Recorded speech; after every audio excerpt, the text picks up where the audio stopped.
Nah guys, persoalan di sini guys, kenapa sejarah-sejarah seperti ini tidak pernah kita belajar di bangku sekolah, dan kenapa sejarah-sejarah seperti ini jarang kita dengar guys?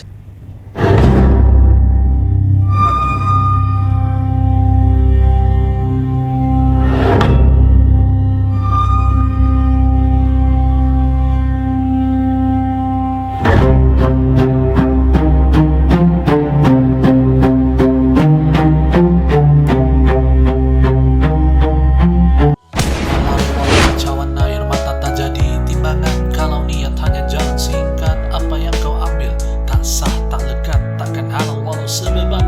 Kalau licik jadi pegangan.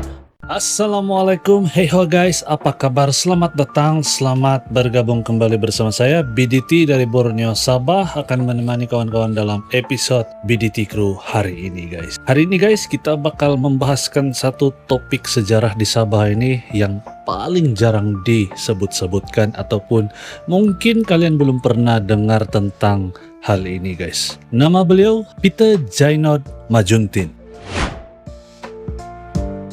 ataupun lebih kalian kenal dengan nama Peter Majuntin. Seorang adun kawasan Moyog, seorang pemimpin dari suku Kadazan, dan salah seorang tokoh yang sangat dihormati di Sabah guys. Seorang pemimpin yang bukan jenis suka mencetuskan propaganda ataupun mencetuskan kontroversi, tapi dikenali dengan pemimpin yang berani dan lantang menyuarakan hak-hak warga tempatan. Dan fakta yang menarik guys, tahukah kalian beliau pernah menulis surat pribadi resmi kepada Perdana Menteri Malaysia pada ketika itu, Tun Abdul Razak. Dan yang sangat mengejutkan, apa isi dalam kandungan surat yang dikirim oleh Peter Majuntin? Apa yang terjadi di Sabah pada tahun itu? Pada ketika itu, 1970. Di dalam surat yang ditulis oleh Peter Majuntin ini, apa kandungan dia guys? Kamu teringin mau tahu, nanti di ujung video saya akan masukkan gambar ataupun isi daripada surat tersebut. Di dalam surat tersebut, beliau menuliskan apa yang terjadi di Sabah pada ketika itu. Dia meluahkan kejadian-kejadian yang terjadi di Sabah, terus direct kepada Perdana Menteri Malaysia pada ketika itu, Tun Abdul Razak.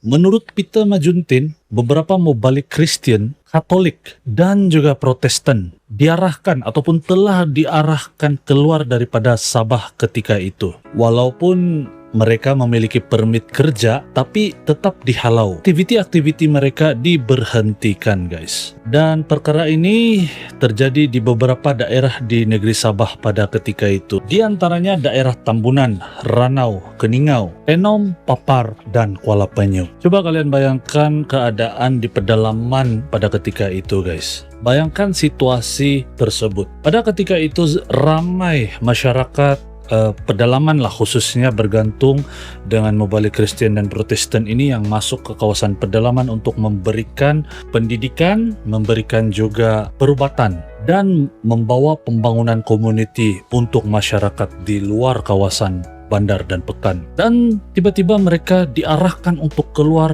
tanpa sebab. Ini bukan perkara yang kecil guys, sebab semua penduduk di luar bandar pada ketika itu bergantung kepada mubalik-mubalik Kristen dan Protestan yang datang memberikan bantuan pendidikan dan juga kesehatan guys.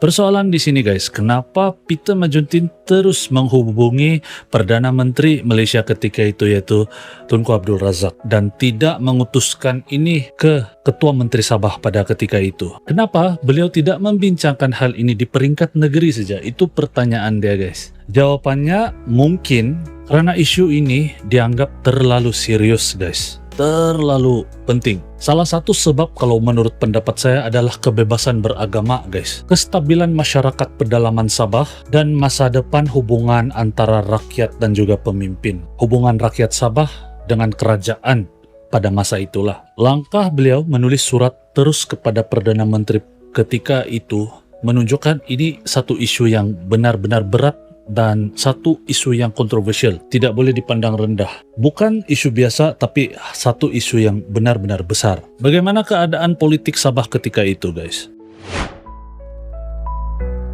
Untuk memahami konteks sebenar pada tahun 1970 ini, di bawah pemerintahan Ketua Menteri Sabah pada waktu itu, Sabah di bawah pemerintahan Tun Datuk Mustafa Harun melalui Pati USNO guys. USNO ini satu parti yang sangat kuat guys dulu. Dan era ini juga dikenali sebagai era zaman perubahan politik terbesar di Sabah pada ketika itu. Banyak kepentingan besar yang dilakukan, banyak keputusan penting yang telah dilakukan, dan banyak dasar-dasar yang telah diperakui dan telah diperbaharui pada ketika itu.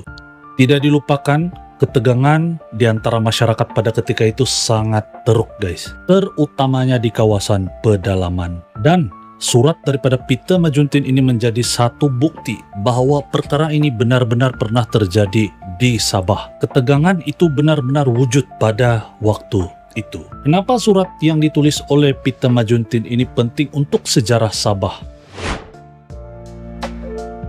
Hari ini guys, di zaman yang serba modern ini, banyak generasi muda yang tidak tahu tentang kewujudan surat ini guys.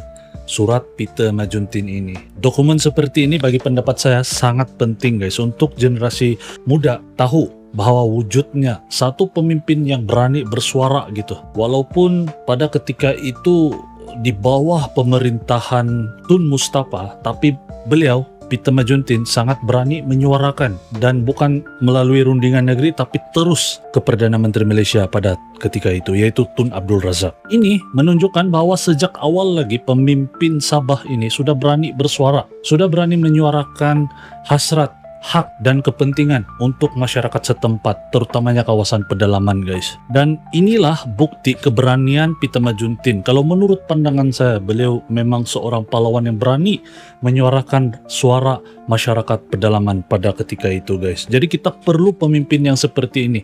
Kita perlu generasi muda mengetahui supaya dapat menjadi satu simbol inspirasi, aspiratif, dan juga mampu mengedukasi generasi muda untuk berani menyuarakan suara mereka. Nah guys, persoalan di sini guys, kenapa sejarah-sejarah seperti ini tidak pernah kita belajar di bangku sekolah, dan kenapa sejarah-sejarah seperti ini jarang kita dengar guys. Jadi tujuan konten-konten seperti ini adalah untuk membuktikan bahwa dari muda lagi, dari mula sudah ada masyarakat kita, pemimpin yang berani bersuara, cuma tidak kita tahu sebab kurang pendedahan. Jadi dengan buat video seperti ini, moga-moga bisa memberikan info edukatif buat semua yang menonton, terutamanya generasi muda. Nah, apakah masih banyak sejarah-sejarah Sabah yang belum diceritakan?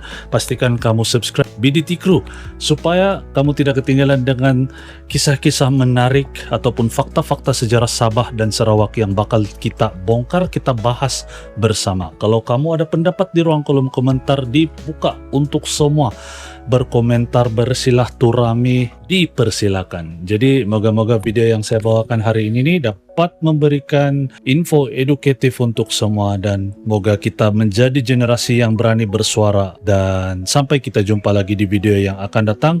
Seperti biasa, jangan mudah percaya, dan sampai di sini dulu. Assalamualaikum, jumpa lagi good people.